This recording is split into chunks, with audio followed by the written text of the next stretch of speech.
Good afternoon, everyone. Thank you for joining our Skyward session today, all about content audits. My name is Kara Burney. I'm going to be your guide today as we tackle all things related to content audits and hopefully set you guys up for success and looking through your old content and finding some of the gold that I know you have buried in there. Just to break the ice right out of the gates, I've got a quick question for you. If you can go ahead and find the chat function in the Zoom and tell me, have you conducted a content audit yet this year? A quick yes, no, maybe, thinking about it. Just let me know what your brand has tackled and what your worries are. All right, I'm seeing a lot of nopes yet this year. So it looks like across the board, Evelyn, Morgan are on the no side. Jessica says she has. Patrick says no. So we've got a mixed crowd. Jessica, I might come back to you for a little bit of insight advice from you throughout the chat. But I hope we can turn some of those no's to yeses. And if that's why you're here today, then I hope we can make that happen. For those of you who have conducted one, congratulations. You've got some peers out there. We actually did a survey recently of hundreds of marketing leaders across industries. And we found that about half of brands conduct a content audit at least annually. And that includes either a content audit or a website and SEO audit. And that's at least annually. Many, many more conduct them multiple times a year so they can keep their content fresh and performative. We also found that about 70% of marketing leaders said that they actually refresh their content at least annually. So thank you for joining us today. This has become a very essential part of a content marketing strategy. And I believe there is no time like the present in the next 6 to 8 weeks that we have ahead of us in the last bits of this year to tackle a content audit and really drive up that ROI for the investments you might have already made in your content, especially this year where your resources are likely limited and expectations are still higher and higher. A content audit is a great thing to tackle as a team to give you an advantage going into next year, to help you get more out of the content you have already created, and to guide your strategy so you create more effective content going into the next year. For those of you who said no, you have not taken one on yet this year, I do want to walk through quickly 4 of the ways that a content audit can improve your ROI, especially if you're needing to sell this internally. I'll walk you through the 4 big impacts that we have seen across the hundreds of brands that we have worked with on content audits. The first one is that they reduce waste. Now, I've got a couple of scary stats here for you, but according to Forrester, about 70% of content that gets created by B2B companies goes completely unseen. That's right, completely unseen. As marketers who are creating all this content, that's like a dagger in your heart. And I have some even scarier news. According to the AMA, about 90% of marketing content is never used by sales. So it gets created, it gets handed off, and then it just sits there. I know we have all felt this. It is a massive efficiency cost. But really the big thing that a content audit can do is it can help to recalibrate the reasons why that content goes unused and unseen. Often there's just a misalignment between what marketing is creating and what sales is using or what your consumers are looking for. And it's not that the content is bad. It's just that there is a recalibration step that can help to fix all of these issues. It can do this by helping to categorize your existing content, to prioritize content that needs fixing, or perhaps even recreation into a new content type. As a result, all the content that's taking up space on your site right now can be flagged or re-optimized or retired or updated and transformed into content that can drive tangible business value. So waste reduction is one of the biggest impacts that we see across the board as an ROI metric for a content audit. The second one is all about SEO. And audits are incredible on an SEO front for a couple of reasons. The first is, as I'm sure you have all experienced, Google's algorithm is constantly changing. And in order to keep your content in step with Google, it takes some work. It takes someone staying on top of that and making sure you're talking in the way that Google wants you to talk. Earlier this year, we'll talk about this a little bit later, there was a Google algorithm update that really shook up traffic for a variety of different brands across industries. And if you haven't taken a look back at your content since that change, there's a pretty high likelihood that your content may have dropped in search prevalence. By taking on a content audit with a lens on SEI, you can look specifically at those elements and make sure the content is still having its best impact in search results. Even refreshing little things like keywords or structure or on-page SEO can give your posts a really big boost and give them brand new life in the search engine. The overall impact is that it increases the visibility of your content in search. I will share one example later on of just how much tiny calibrations in SEO can make a big impact. The third ROI metric for content audit is consistency and current content. Now, I know we have all experienced this, especially right now when the means in which we are engaging with our customers is changing from in real life to online and digital mechanisms. Our brands right now are judged really harshly on the relevancy and the currency of our content. It is especially egregious when a customer finds a post on your site that is outdated or has outdated advice. All that does is send them searching somewhere else and for some other solution. This is especially important right now. We have a lot of change happening in our world, and it's particularly important if you're in an industry that has sway or impact on someone's financial or healthcare decisions. In these cases, it's really important to stay on top of your content, not just for a customer experience perspective, but also for compliance issues. We do not need added fines coming your way as a result of compliance issues. So a content audit is a really necessary step if you're in a highly regulated industry, or if you have really real-time customer experience. It keeps folks coming back to you and increases trust right out of the gates to keep your information up to date. The fourth and final ROI opportunity for a content audit is a strategic lever. Content audits are a hugely powerful strategic tool. They give you the opportunity to take inventory of content and give yourself that 10,000-foot view that you need to identify content gaps, opportunities, and to learn from what's working. By stepping back and conducting a comprehensive content audit, you can see which topics are really resonating with your customers and where your competitors might be taking an edge out on you. Especially from an SEO lens as well, you can find out from a content audit what search terms are driving people to your site versus your competitors, and whether or not your content mix is well suited to meet them there. Meanwhile, insights gleaned from top performing posts can be incredibly powerful. You can take the insights from top performing posts, apply them to poor performing posts, as well as to new content to make sure that you're making use of those insights and improvements over time. All of this is going to raise the performance threshold of your content overall. With content, as we all know, a rising tide lifts all boats.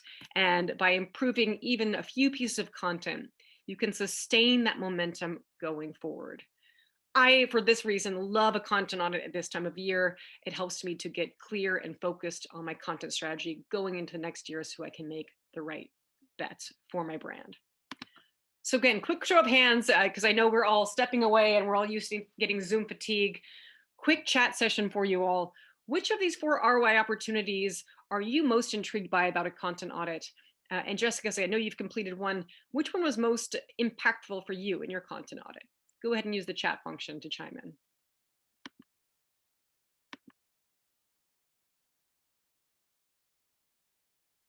Right, so far I'm seeing that identify opportunities was one of the biggest drivers. Nancy is saying boosting SEO. Megan is saying looking to identify opportunities. Yeah, it's looking like opportunities and SEO are the 2 that are resonating most with the folks on this chat. Jessica, thanks for adding in. She said she did her content on it without any tools, so it maybe wasn't necessarily the most comprehensive, but it was still a worthwhile exercise to let you know what can keep things current. Those are the 2 that really jump out at me, and I'll share an example later on the SEO function just to de-risk this process and show you that even little changes can make a really big impact for your website and your brand overall. But interesting there, boosting SEO and those opportunities seems like the 2 big drivers for us here today. So now that we've gotten some of the bandwidth down or the foundation down about the benefits of a content audit, I do want to talk about, from Skyward's perspective, a little bit about the different types of audits that are out there. As we'll share a bit later, there are a whole kind of range of ways in which you can tackle a content audit, from a light optimization lift to something very, very big and comprehensive. At Skyward here, we've been around for over a decade, and we drive content strategies for hundreds of brands, Fortune 500 brands, from a content creation, content strategy, and content optimization perspective. And our approach really is to think about content audits through three different lenses. The first is an SEO audit. An SEO audit is really specifically targeted around improving your SEO or search traffic. So I heard from a lot of you that SEO was a priority for you in a content audit. So keep your ears open as I talk through the SEO audit function, because that might be a fit for you. The second bucket or type of content audit that we will typically prescribe for folks is a performance audit. Performance audits are really more of an ROI lens. They typically require performance data, such as sales or conversions or site traffic, or newsletter signups, some sort of really mid to bottom funnel performance metric that we use as a means to measure the strengths and weaknesses of our existing content. So if driving more ROI is a priority for you, a performance audit is likely the recommendation we will make for you. And the third type of content audit is a bit more comprehensive. A content audit can be more customizable based on a wide variety of concerns. These can include things like editorial tone or voice. They can include a creative lens on your content to make sure all of your creative is on brand. And they're also useful for compliance issues. So if it's more of a qualitative look at your content, for example, you've been through a rebrand or launching a new strategy or a new product, then a more qualitative content audit is likely what's right for you. And I'll share a little bit more insight about each. First up is an SEO audit. And like I said, if you are really caring about search engine optimization or traffic, an SEO audit is a really great place to start for you. These are designed to isolate the content elements that impact your on-page and site-wide SEO. So some triggers that you might want to think about that might tell you if an SEO audit is right for you is things like if you've seen a dip or decline in your site traffic, or if you've seen a plateau or inconsistency in your traffic over time. Those are usually the triggers that are most prevalent where we would recommend an SEO audit would be right for you. As you conduct an SEO audit, you want to make sure you're looking at search relevant content elements. So the things you want to evaluate are things like on-page SEO, the keywords that you're targeting. Does the overall universe of the keywords that you're targeting make sense for your brand? Are they attracting the right people? And whether or not they're properly incorporated into the content. So these can go to a wide variety of depths of technicality, but we can help you to take a look at and see, okay, am I, number one, targeting the right topics for my customers and for my brand? And number two, am I implementing those correctly on my site to make sure that Google and my customers can find me? In addition, you should evaluate your metadata fields, your tagging, and your categorization. So this can be a little bit technical. So if you have an SEO team on hand, they're likely the ones that you'd want to partner with to tackle an SEO audit.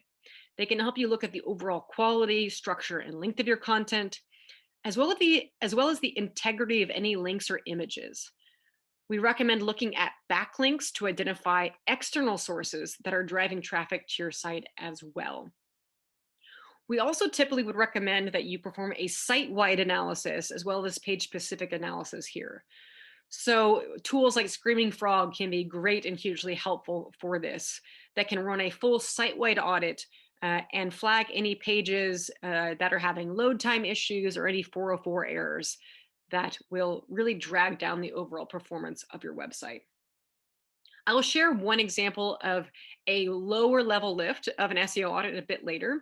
As you can see, these can range in variety from some light keyword optimization up to something much more bigger, like a full site-wide technical SEO audit, depending on the bandwidth and needs of your business. A little bit more information about the performance audit as well. So as I mentioned, a performance audit is specifically designed to help you look at the outcomes of your content and use that information to course correct what you have created in the past and course correct what you create going forwards. So this is really an ROI lens on your content. A performance audit is great if you need to close gaps or seize opportunities in the market. I recommend this at least annually because they can help to inform your content planning for the next year. They will make it much easier for you to ideate and to improve your distribution strategies. They'll also help you get more mileage out of the content you've already created and reap the largest returns on your future investments. So, this type of audit is a really quantitative assessment. It helps you see what is and isn't working. And a couple of use cases that might trigger you to look at a performance audit are things like if you have inconsistent performance. So, for example, one month you're having 10 inbound leads, the next month you're having 100. You can't figure out why or how that happened, and that shift keeps happening. Inconsistent performance is a pretty big trigger that you might want to use to apply a performance audit. A site migration or a redesign are also some use cases in which we would prescribe a performance audit. If you are launching a new website, you're redesigning your website, or you're migrating content through an acquisition, those are a lot of the use cases we see where a performance audit is hugely helpful. It's an opportunity for you to learn from what you have done in the past so you can perform better in the future. When conducting a performance audit, there's a couple of elements that we recommend evaluating. Of course, these can all be customized to suit your needs, but we recommend categorizing content first and foremost so that you can look at the gaps and redundancies. So, using things like topical tagging or theme tagging is hugely helpful.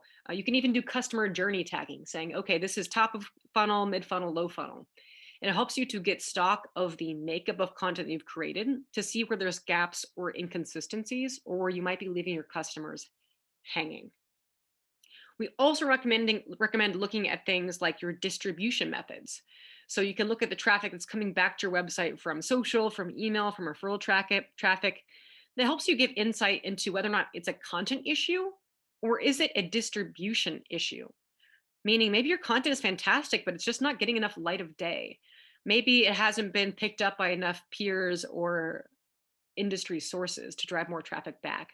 Maybe the social team isn't distributing enough. So it helps you to pinpoint whether or not it's a content quality issue or a content distribution issue. A couple of other elements that we recommend evaluating as a part of a performance audit is CTAs. So you can look at how things are being structured. One thing that I really recommend looking at here with a performance audit is comparing content that is high traffic or highly popular on social against content that is high or low converting. It's a really simple matrix you can plot all your content against.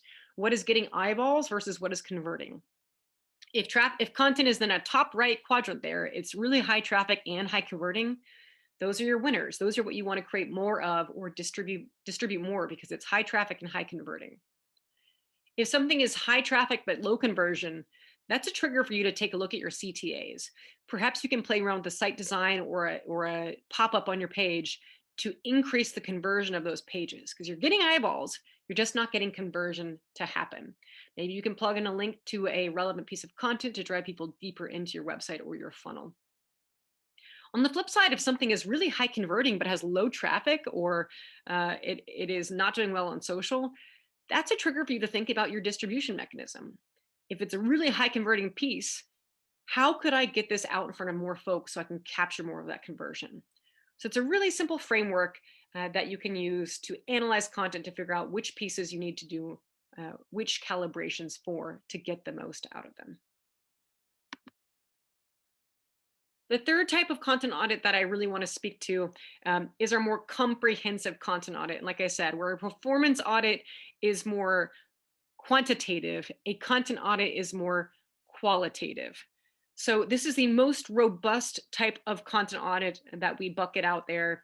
It really looks overall at your content or at a specific segment of your content to assess a couple of different factors. You'll look at each piece of content to find out whether or not it should be improved, should it be decommissioned, Or does it just need to be optimized in another way? So you can kind of think about this as the everything but the kitchen sink type of content audit. But the biggest trigger that I see for folks where a content audit makes sense is, have I had a brand or strategy shift? If you are launching some sort of new strategy in 2021, or you've launched a new product, or you have rebranded in some way, shape, or form, that is a pretty big trigger that it's time to do a full content audit to look at the quality of the content, the themes, the creative, to solve consistency issues. Compliance issues are also a pretty big trigger where content audit makes sense across the board to find outdated information and bring it into up to par with your brand. I'll talk through a couple of the elements that we recommend you evaluate as a part of a content audit. It does sound overwhelming, but we generally look at three major areas. The first is SEO. So we look at all of the elements of SEO that we mentioned above in the SEO audit to make sure that folks are finding your content, that it's showing up in Google, and that you have the right keywords in place. The second major bucket for a content audit is editorial quality. So you want to evaluate your content across a couple of elements, like the strength of the argument presented, the relevance of the topic, the quality of the writing and the imagery, and the overall structure and flow of the piece as a whole. So you can think of this as having a full-on editorial team going through and grading your content and seeing where it needs to be improved and edited to reach its optimal performance. The third category is a big one. You can see all the things underneath it here. That is the strategic alignment piece. This includes elements that are pretty integral to your content and your brand strategy guidelines. So we'd recommend looking at things like brand tone and style, how the products are presented. You can also look at the quality and the age of the data and the sources. For example, maybe you published a 2020 roundup of the best marketing conferences out there. That piece is not going to look so well in just a few months when we're in 2021. Perhaps all the links and sources are way out of date. It's time to get better data to support your argument. We also recommend looking at the CTAs and the way that those are structured to make sure you're getting the conversion out of your structure.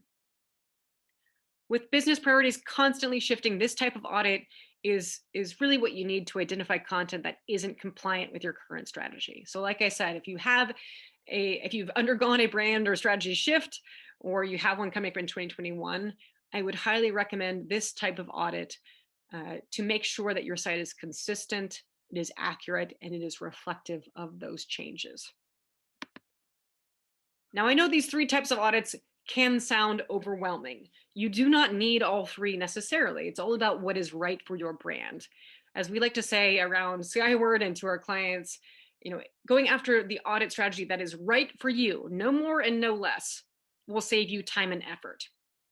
And I want to share an example with you of a content audit that we've conducted recently that is really low lift, but drove huge impact for the client. I'll come back to that in just a moment. So I want to dive right into this example of a pretty low effort content audit that drove big results. So the example I'm going to share with you is an audit that we conducted on behalf of a client in the aerospace enterprise industry. The story of this client is that back in October 2019, Google changed their algorithm. They rolled out their BERT algorithm change, which was a pretty big deal in the search world. The BERT update from Google really changed their semantic search capabilities. So what it did is it really challenged brands to make their keywords that they were targeting more natural language. And our client didn't respond to this update, and as a result, their traffic took a huge hit. You can see in the months after this search change from Google that their traffic just declined and declined and declined, despite the fact that they were producing more content. So we flagged this with them and we realized it was time for us to make an update. So we undertook a really low level, very basic SEO content audit. We first audited just 5 articles. So we identified 5 articles that were once top performing traffic drivers, but had taken a dip. And what we did is we analyzed those articles, we looked at the keywords, and we identified new keywords for them. So we included more high volume keywords, we included more long tail keywords, and overall just more relevant keywords that were more in keeping with Google's BERT algorithm. We then refreshed those 5 pieces. So we took what we learned from our audit about those keywords and then what we were targeting, and we updated the keywords themselves, and we made a couple of very light changes to the content to make sure that those keywords were represented in the text. It's pretty low level of effort across the board. 5 articles that were top performers, we combed through, and we made them more compliant with Google's BERT algorithm. And the results were pretty immediate and pretty impressive. You can see we undertook this audit in April when they were still struggling to recover from the BERT algorithm change, and their traffic had stayed at this sort of abysmal lower level, and the impact was immediate. By May, they were already climbing back up with only 5 articles that we had changed, and those results started to compound over time. So as those 5 articles had better results and better relevancy in Google, the site and domain overall was rewarded. You can see that across the board, in 5 months after that micro audit was in place, they had an impressive slew of results, especially for an SEO audit. So they had over 100% increase in their search views. They had over 600% increase in their total views, page views of their site. Pretty impressively as well, the content started to rank for over 1,500 page one keywords. That was a 62% increase in page one results. We all know that page one of Google is where you want to be with your content. And so they showed up in 62% more page one results. And pretty much most impressively to me, as someone who really preaches the value of organic content, is that this level of traffic would have cost them $64,000 a month in paid advertising to drive that level of results. So I want to let that sink in for just a moment. This was a pretty low level lift, 5 top performing articles that we audited and refreshed the keywords for. And they not only rebounded their traffic back to levels that they had not seen pre-Google BERT update, but it was a level of traffic increase that they would have had to pay $64,000 a month in paid ads to drive. So they're able to get more out of their organic content with just a little bit of refreshing. So I hope this leaves you with a bit of a hopeful perspective on a content audit. Yes, there are more comprehensive and bigger lift audits that are often necessary to undertake. But if I can encourage you to even take a low level look at your content and optimize it, I believe you will see the results that you're hoping for, especially if SEO is something that you are hoping to recover. Now, before I send you out on your own to go and tackle this, I do want to speak a little bit about the tools that you need to succeed. You can certainly perform any of these types of content audits on your own, but to do so successfully, you're going to need a few things to be in place. The first thing that you're going to need to be in place, and Jessica, you spoke to this, is tools. There are a number of content inventory tools like DYNO Mapper, Screaming Frog, and SEO Report Card that can provide really useful data. They can help you classify your content, and they can help do a full site-wide audit. We have a deeper list of tools that can be helpful available on our website that I'd be happy to share with you as well. But tools are a great efficiency driver for a content audit. However, if you're going to undertake a content audit, there is really no way around these other 3 resources: time, a team, and expertise.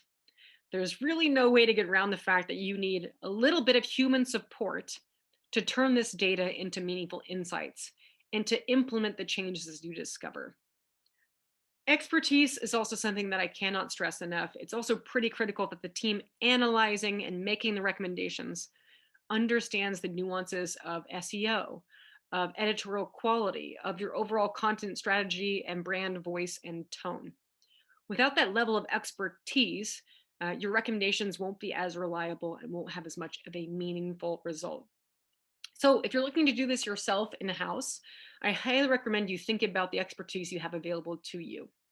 It is likely that you will need a webmaster or your SEO team to partner with you to get this accomplished. And I'll show you some examples of how we do this at Skyward as well. We are big believers in documenting content audit results so you can gather buy-in with your organization. I have seen far too many times when folks do not build the case for a content audit that it just never gets accomplished. So I want to share a quick piece of how we do this here at Skyward. So peeling back the curtain just a little bit here, like I mentioned, this is part of our process. We really divide it into two deliverables. Um, we are a good fit for folks who lack the tools, the time, the team, or the expertise to take one on their own. But this is something you can replicate on your own as well. We highly recommend that you document your content audit findings in some sort of deliverable.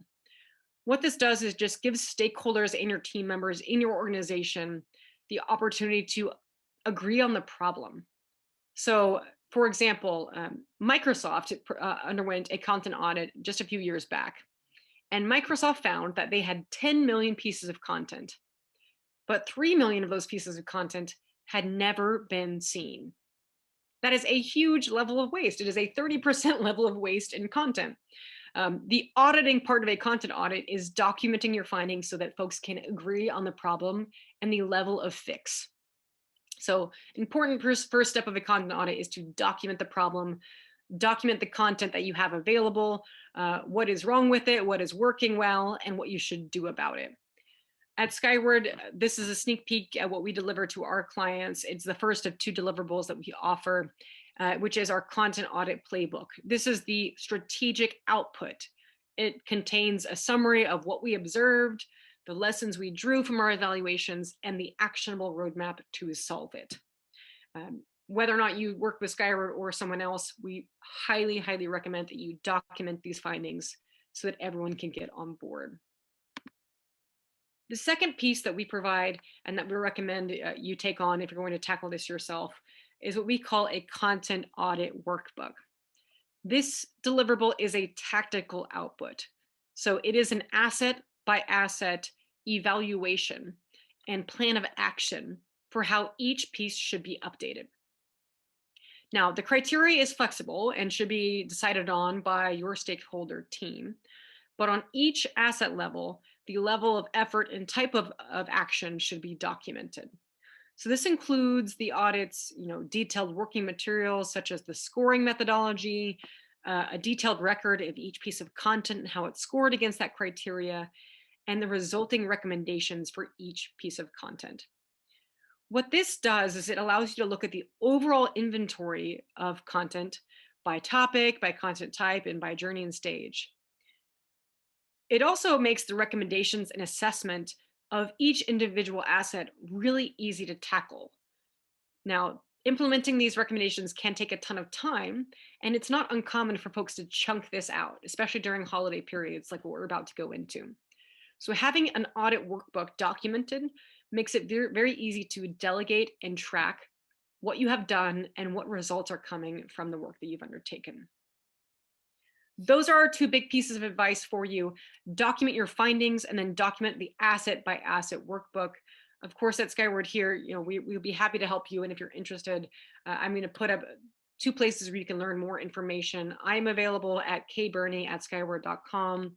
I would love to be able to advise you, point you towards either tools or resources if you'd like to take this on yourself.